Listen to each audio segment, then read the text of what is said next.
Think about it, that moment of pure, unadulterated joy. Whether it's the satisfying asterisk pop of a perfect bubblegum bubble, the comforting warmth of a fresh donut, or the creamy indulgence of your favorite ice cream.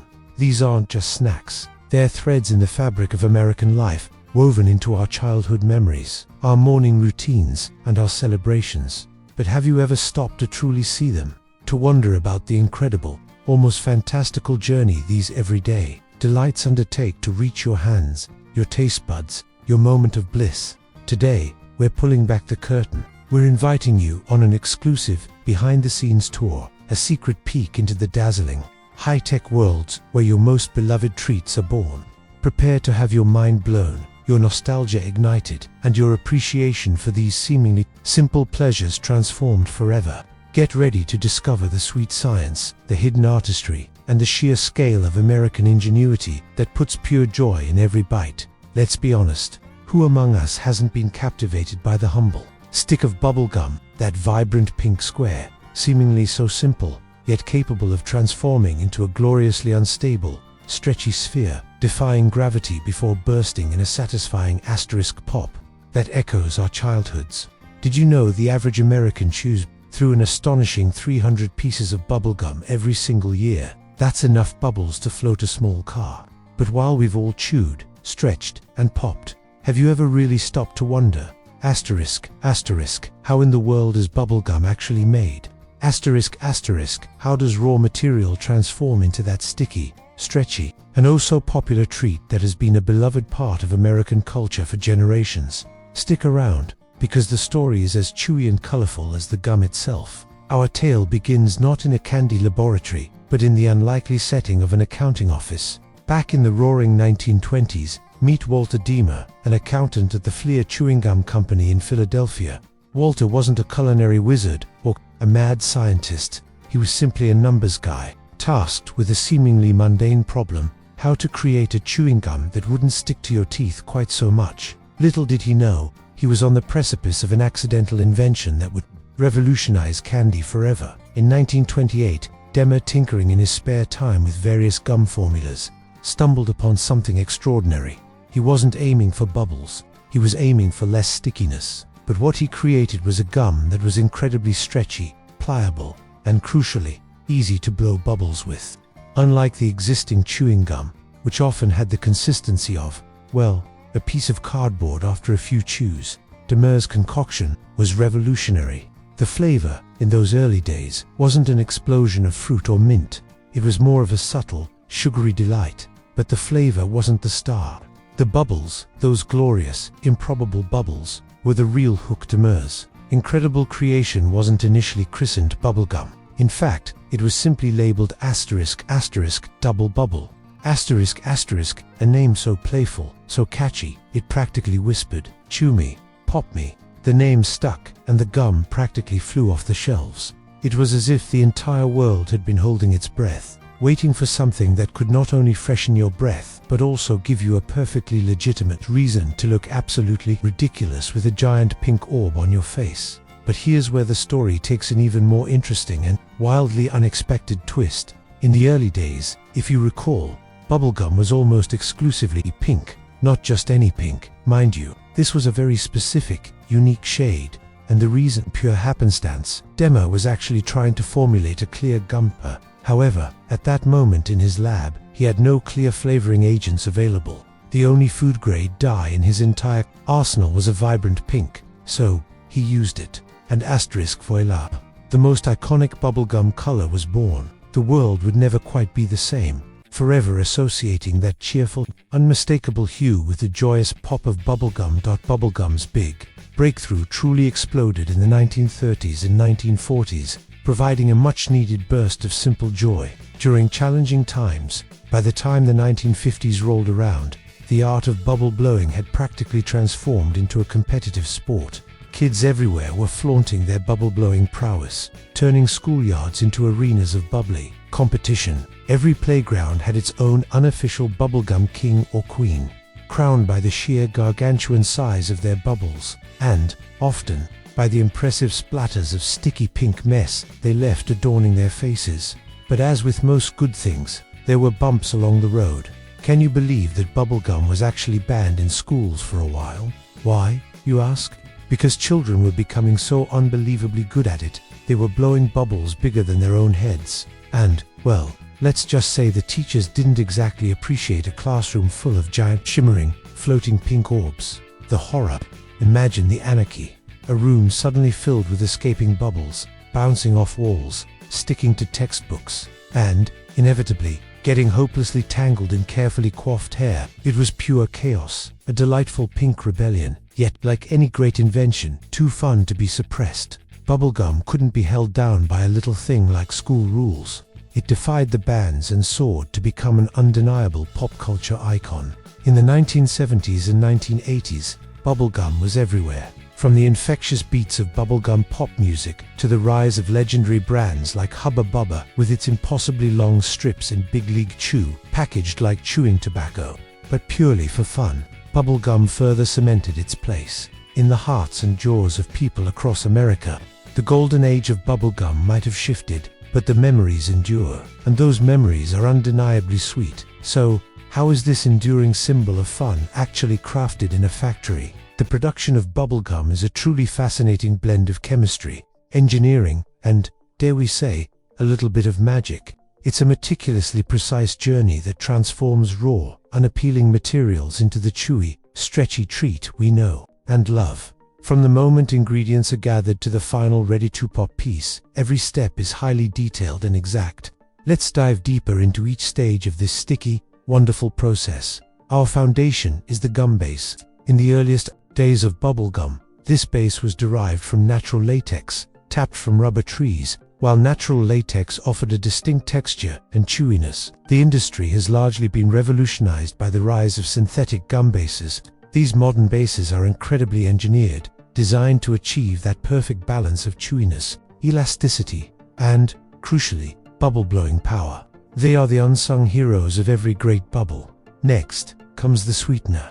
Typically, this involves sugar or corn syrup, added to the gum base to impart that universally recognized sugary flavor. Often, sugar is used in combination with corn syrup, creating a harmonious balance between sweetness and the all-important moisture retention, keeping the gum pliable. Then, the magic of flavoring agents. Today, most bubblegum flavorings are artificial, though some natural extracts are also used. Think classic fruit flavors like succulent strawberry, sweet grape, or refreshing watermelon. And, of course, there's the iconic classic bubblegum flavor itself, a secret, proprietary blend, often a complex combination of various fruits and a hint of vanilla, that is instantly recognizable and uniquely its own. These flavorings are highly concentrated liquids, meticulously measured and carefully mixed into the gum base. Too much, and the taste can be overwhelming. Too little, and you end up with a bland, disappointing chew. Precision is paramount. And finally, the colorants. As we learned, bubblegum is almost synonymous with bright pink, but it can be found in a vibrant spectrum of colors, from zesty green to cool blue, and even dazzling multicolored swirls. This visual appeal is achieved through the careful addition of food-grade dyes. These dyes are precisely measured to avoid any inconsistencies, ensuring every piece of gum looks as good as it tastes. The accidental origin of that signature pink hue, thanks to Walter Demer's limited dye selection back in the 1920s, remains a charming testament to how serendipity can shape an industry. Once all the ingredients are meticulously gathered and measured, the first grand stage of production begins, melting and mixing everything together. This critical step takes place in colossal, industrial-grade mixers or Here, the raw ingredients are heated to specific temperatures, transforming them into a consistent, smooth base, the embryonic stage of your bubblegum. After the gum base has been perfectly heated and softened, it's time to infuse it with sweetness. Liquid sweeteners like corn syrup or glucose syrup, and in some more natural recipes, even honey, are carefully poured into the melted gum base. These are then combined thoroughly, with the powerful mixing machines tirelessly circulating the ingredients to prevent any clumping and ensure a homogeneous blend. Some cutting-edge factories even utilize a process called extrusion at this point, where the gum base is forced through a die to begin its shaping journey. Once the base and sweeteners are thoroughly combined, the moment for asterisk flavorings and colors to be introduced arrives. The mixture is carefully infused with concentrated liquid extracts, custom designed for bubblegum. These flavors can range from wild, fruity concoctions to more adventurous, unconventional tastes. The coloring agents, typically vibrant liquid food dyes, are added next, mixing seamlessly with the gum base and sweetness to create that bright, uniform color that beckons from the wrapper. Each and every batch of bubblegum is then rigorously tested to guarantee that the color and flavor remain absolutely consistent across the entire production run. After this blending magic, the gum base and its newly acquired flavor and color need to transition into a more workable texture. This crucial cooling process is vital. The gum must reach the perfect consistency before it can be cut into its familiar shapes or formed into long strips. Once the gum has cooled and solidified, or if it has been extruded and shaped into its desired size, it then enters the scoring stage. Here, precision blades lightly score the gum pieces, creating subtle indentations or lines. These lines are ingeniously designed to make it easier for the gum to break into individual pieces when needed, ensuring that each piece maintains the same consistent size and shape for perfect packaging. At every single stage of production, quality control is absolutely critical. Samples of the gum are regularly tested, subjected to rigorous scrutiny to ensure that the flavor, color, and texture meet the brand's exacting standards. This isn't just about taste. It includes meticulously testing the gum for its chewability, its elasticity, how far it stretches, and, most importantly, the size of the bubbles it can blow. Sometimes, bubblegum makers even deploy specialized equipment designed specifically to measure just how large a bubble can get before it gloriously pops. The final inspections are exhaustive, ensuring that the gum pieces are wrapped correctly and that the packaging is secure and tamper-proof. This incredible attention to detail guarantees that every single pack of bubblegum you buy is fresh, flavorful, and, most importantly, perfectly bubble-worthy. It's a fascinating blend of science and pure, unadulterated fun, all wrapped into one incredibly chewy process. From the very first mix of synthetic latex to the final, bubble-ready pieces, the entire journey is a testament to engineering precision and creative ingenuity. So, the next time you unwrap a piece of bubblegum, feel its familiar texture and prepare to blow that perfect bubble. Take a moment, appreciate the decades of innovation, the rigorous science, and the sheer labor that went into creating that sticky, stretchy little treat. After all, it's not just about chewing. It's about blowing bubbles, creating memories, and having a genuinely good time, one satisfying pop at a time. Who knew so much magic could be packed into such a small, pink square? The aroma alone is enough to transport you. That unmistakable scent of freshly baked donuts and rich brewing coffee, a beacon on countless street corners across America. For millions, running on Dunkin' isn't just a slogan. It's a way of life, a comforting start to the day, or a welcome afternoon. Pick me up. But have you ever paused, mid-bite of a classic glazed or a jelly-filled delight, to truly ponder the monumental effort behind each one? Asterisk, asterisk. How does Dunkin' fry up more than 2 billion donuts each year? Enough to stretch across the globe multiple times over, while ensuring every single one is perfectly fluffy, consistently delicious, and undeniably asterisk Dunkin'. Ever wondered how a humble canned meat product became a global phenomenon, sparking debates, inspiring recipes, and even becoming a wartime hero? We're diving deep into the fascinating origins and evolution of Spam, a food item that has transcended its initial purpose to become a true cultural icon. Prepare to peel back the layers of its history, uncover the secrets of its production, and discover why this unassuming can holds such a significant place in culinary history. In the early 20th century, the concept of widespread food preservation was still nascent. Imagine a world where fresh meat was a luxury, perishable and prone to spoilage, especially in the absence of readily available refrigeration. This was the reality of the 1930s, a time when access to consistent, affordable protein was a genuine challenge for many households. This era of culinary limitations set the stage for an innovation that would forever change the way people ate over the decades. Spam's adaptability became one of its greatest strengths, while its foundation remained pork. Hormel Foods recognized the diverse dietary needs and cultural preferences across the globe.